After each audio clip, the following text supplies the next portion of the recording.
Hello बच्चों, नमस्कार। मैं हूं नारायण पटेल। आज का हमारा चैप्टर है अनुकूलन। तो इसमें जीवों में जो अनुकूलन होता है वो कैसे होता है, उस पर बेस्ड मैं आपसे आज 15 प्रश्न लूंगा। कुछ विगत वर्षों के प्रश्न हैं, तो आइए मेरे साथ शुरू कीजिए और आप इन्हें आंसर देने की कोशिश कीजिए। पहला प्रश्न है, निम्न में कौन सा मरुस्थलीय पौधा है? यानी जो मरुस्थल में होता है, बलुई जहाँ जमीन होती, बहुत ज्यादा बालू होता है, वहां आम, जामुन, कैक्टस या फिर केला। तो यहाँ पर आपने देखा होगा, जो कैक्टस है, कैक्टस को हिंदी में नागफनी बोलते हैं। तो ये नागफनी जो है, ये आपका मरुस्थलीय पौधा है। अन्य जो भी आम है, जामुन है, केला है, ये सभी स्थलीय अनुकूलता के कारण पाए जाते हैं। अगला है, मरुद्भिद पौधों में पत्तियां छोटी या नुकीली होती हैं, जिसका क्या कारण है? तो चूंकि मरुद्भिद का मतलब होता है कि जहां पर जल के क्षय को रोकने के लिए जो मरुद्भिद पौधे होते हैं, उनकी पत्तियां छोटी या नुकीली होती हैं, जिससे वाष्पोत्सर्जन कम हो सके। तो इस हिसाब से अगर देखेंगे तो ऑप्शन बी आपको बिल्कुल सही मिलेगा। ये आंसर आपने भी लगाया होगा। निम्नलिखित में उभयचर जंतु, तो बच्चों उभयचर के बारे में जल्दी से कमेंट करिए। उभयचर जंतु वो होते हैं जो स्थल और जल दोनों पे बराबर रह सकते हैं। मेढक यहाँ पर देखिए, जल में और थल दोनों में रहता है। तो मेढक रहने का भी कारण है कि मेढक स्थल पर फेफड़े शोषण करता है, जो जल के अंदर जाता है तो ये अपनी त्वचा से सांस लेता है, इसलिए ऐसा कर पाता है। कुत्ता, मछली, मेढक, मछली केवल गिल से यानी अपने जो गलफड़े होते हैं उससे ही श्वास ले पाती है, इसलिए इस स्थल पे जीवित नहीं रहती। इसलिए यहाँ पर जो सही आंसर होगा वो होगा बच्चों मेढक।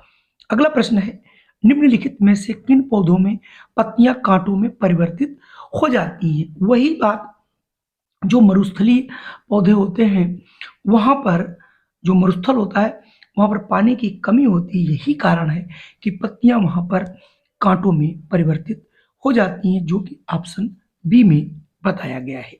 चलिए अब मैं बढ़ता हूं अगले प्रश्न पर। अगला प्रश्न है, नागफनी का पौधा कैसा है? सभी को मालूम है, अभी कई बार यही प्रश्न बार बार पूछा जा रहा है। तो नागफनी हमारा मरुस्थलीय पौधा है और इसकी जो पत्तियां हैं वो कांटों में परिवर्तित हो जाती हैं। आगे के जो हमारे प्रश्न हैं वो प्रैक्टिस के लिए हैं, तो आइए उन्हें भी देख लेते हैं। अगला हमारा प्रश्न है, मेढक रहता है स्थल पर, जल में, जल तथा स्थल दोनों जगह पर, या वायु में? ये चूंकि उभयचर है, इसलिए इसका सभी आंसर आप लोग सी लगाए होंगे, क्योंकि ये उभयचर प्राणी है और उभयचर प्राणी जितने भी होते हैं वो जल और स्थल दोनों में निवास कर सकते हैं। अगला प्रश्न वेरी मोस्ट इंपॉर्टेंट है, ऊंट के कुबड़ में संचित होता है क्या? वसा, कार्बोहाइड्रेट, प्रोटीन या फिर खनिज लवण? जल्दी से कमेंट करिए। जो ऊंट का कुबड़ होता है उसमें बच्चों वसा का संचय होता है, तो ऑप्शन ए वाला सही होगा। जलीय वातावरण में पाए जाने वाला पौधा, जल में कौन पाया जाता है? इसका आंसर सभी बच्चे जानते होंगे। तो जो सिंघाड़ा बच्चों है ये जल में पाया जाता है। बाकी जो भी पौधे हैं, मटर है, आलू है, मक्का, ये सब स्थलीय वातावरण में पाए जाने वाले छोटे छोटे पौधे होते हैं। चलिए अब मैं अगला प्रश्न आपसे पूछता हूँ, निम्न में किसमें श्वसन के लिए गिल्स नहीं पाए जाते? अब गिल्स नहीं पाए जाते ये आपसे पूछा जा रहा है, तो इस प्रश्न को थोड़ा सा जरूर ध्यान दीजिएगा। तो ऑक्टोपस जो है, ये भी देखिए, ऑक्टोपस भी आपने देखा होगा अंदर और बाहर जो है दोनों जगह, लेकिन इसने ये पूछा कि कौन नहीं है। मछली, ये तो पहले से ही गिल्स पाए जाते हैं ऑक्टोपस में। व्हेल में जो है ये आपके गिल्स नहीं पाए जाते। तो यहां से जो आपका ऑप्शन होगा फोर्थ का, वो हो जाएगा बच्चों सी। इसे आप जरूर एक बार याद कर लीजिएगा। चलिए अब मैं बढ़ता हूं अगले प्रश्न पर। अगला प्रश्न है, नागफनी के पौधे में प्रकाश संश्लेषण निम्नलिखित में से किस भाग से होता है? पत्तों में, तनों में, जड़ों में, या इनमें प्रकाश संश्लेषण नहीं होता? बहुत ढंग से इसका आंसर देना है। आपने देखा होगा जो नागफनी का पौधा होता है उसका जो तना होता है बच्चों वो हरा होता है। तो हरा किसके कारण होता है? क्लोरोफिल के कारण। और क्लोरोफिल ही आप चूंकि इसमें जो पत्तियां होती है तो कांटों में परिवर्तित हो जाती हैं, आपकी वो हरी नहीं होती। इसलिए जो नागफनी पौधा होता है उसका जो प्रकाश संश्लेषण की बच्चों क्रिया है वो तने में होती है। ये प्रश्न बिल्कुल अलग है, इसलिए इसको आपको याद रखना है। अगला प्रश्न है, निम्नलिखित में से किसमें श्वसन प्रक्रिया संपन्न होती है? पौधे, जीव, बीज या इन सभी में? जितने भी जीवित प्राणी हैं उन सभी में श्वसन क्रिया अनिवार्य रूप से होती है, चाहे वो पौधे हों चाहे वो जीव हों। तो आपको यहाँ पर प्रश्न में क्या हो जाएगा, इन सभी जो बीज बनते हैं उनमें भी श्वसन की क्रिया होती है। तो यहाँ से ऑप्शन डी वाला सही होगा। अगला प्रश्न आपके लिए बहुत बार ये प्रश्न पूछा गया है, ऊंट जंतु में स्थलीय परिस्थितियों में कौन सा अनुकूलन पाया जाता है? यानी ऊंट जो है ये मरुस्थल में रह सकता है, उसका कारण क्या है? उसके पैर लंबे होते हैं जिससे उसका शरीर रेत की गर्मी से दूर रखता है। तो ये तो बात बिल्कुल सही बात है।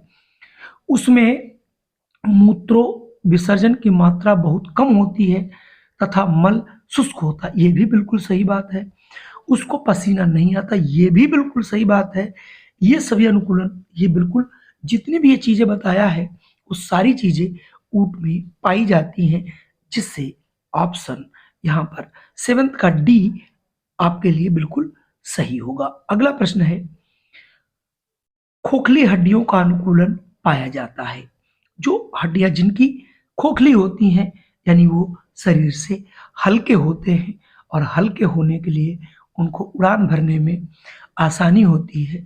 तो आपको मछलियों में जरूरत नहीं है, उभयचरों में जरूरत नहीं है, ऊंट में जरूरत नहीं है, ये पक्षियों के लिए है।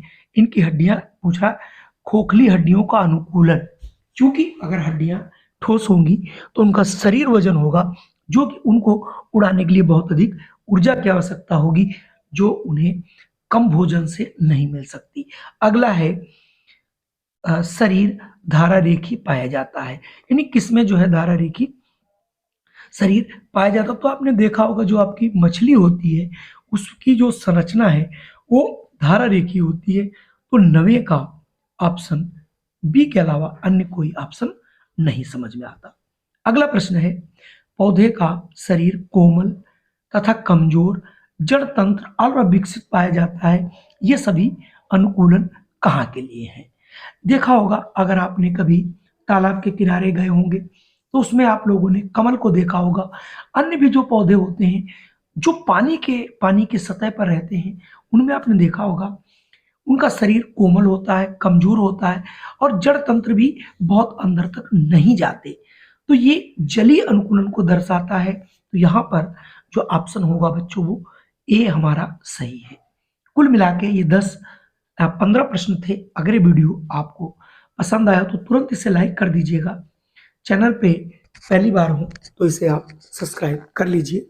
इस प्रकार की वीडियो आपको प्रतिदिन मिलती रहेंगी।